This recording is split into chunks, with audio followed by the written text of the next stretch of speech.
Assalamualaikum warahmatullahi wabarakatuh. Perkenalkan, nama saya Dimubni Mutiara dengan NIM 230602818. Video ini dibuat guna memenuhi tugas UAS mata kuliah keterampilan sosial.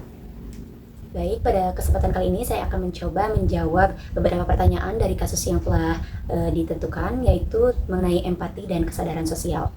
Dalam kasus tersebut, saya melihat bahwa masih terlihat masih rendahnya kemampuan empati dan sosial pada tingkat sekolah dasar, di mana mereka itu masih memiliki sifat yang acuh atau tidak peduli, tidak aware terhadap keadaan, yaitu kepada keadaan Rapi saat itu.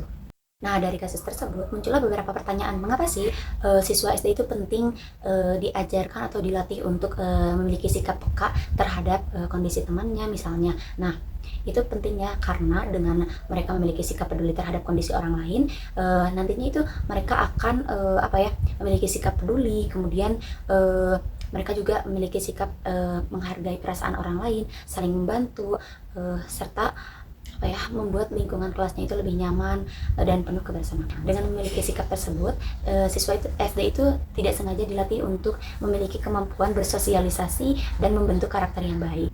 Nah, kemudian ada pertanyaan lagi nih, apa perbedaannya antara rasa kasihan dan menunjukkan rasa empati? Nah, tentu berbeda ya teman-teman, karena kalau misalkan rasa kasihan itu kayak misalnya kita melihat si Rapi tadi ya, kalau dalam kasus tadi.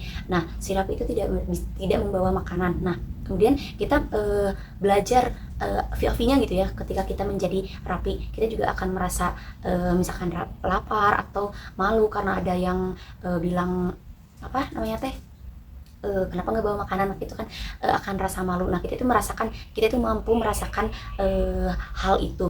Nah, jadi hanya sekedar merasakan saja, jadi tidak ada aksinya. Berbeda dengan rasa empati, memperlihatkan rasa empati ketika dia melihat seseorang tidak membawa bekal, misalnya seperti kasus tadi, dia akan ada dorongan gitu, ada dorongan untuk membantu menyelesaikan masalah tersebut. Misal kayak memberikan separuh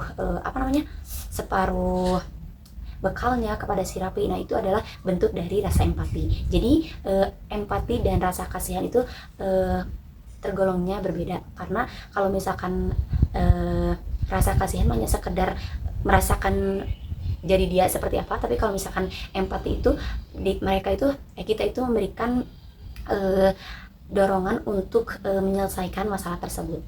Nah, ketika saya menjadi seorang guru, kemudian melihat si Rapi yang tidak membawa bekal, langkah pertama yang akan saya lakukan yaitu mendekati si Rapi, kemudian bertanya keadaannya. Lalu kalau sudah mengetahui keadaannya seperti apa, saya mencoba mungkin untuk memberikan separuh bekal saya juga, atau melapor kepada petugas sekolah agar bisa menyelesaikan masalah tersebut. Tapi di belakang siswa-siswa yang lainnya, karena agar si Rapi itu tidak merasa malu. Kemudian ketika saya menjadi seorang guru, kebiasaan apa sih yang akan saya lakukan agar anak-anak itu memiliki sikap peduli terhadap temannya? Mungkin yang pertama yaitu menanamkan saling sapa antar teman-temannya yang pertama. Kemudian yang kedua, mengadakan kegiatan berbagi, misalnya kayak icip-icip makanan, icip-icip bekalnya antara siswa satu sama yang lainnya. Kemudian mungkin kayak melakukan lebih diseringkan membuat kegiatan berkelompok agar mereka itu bisa berkolaborasi, kemudian bisa saling membantu dan saling menghargai antar temannya. Nah, kemudian yang terakhir yaitu menjadi contoh atau role model bagi anak-anak didik kita nantinya dengan cara aksi nyata gitu. Kayak misalkan kita berbagi kepada anak-anaknya, atau saling bantu atau saling menghargai. Jadi kita sebagai gurunya juga memberikan role model terhadap siswa. Mungkin sekian jawaban dari saya. Wabillahi taufiq wal hidayah. Wassalamualaikum warahmatullahi wabarakatuh.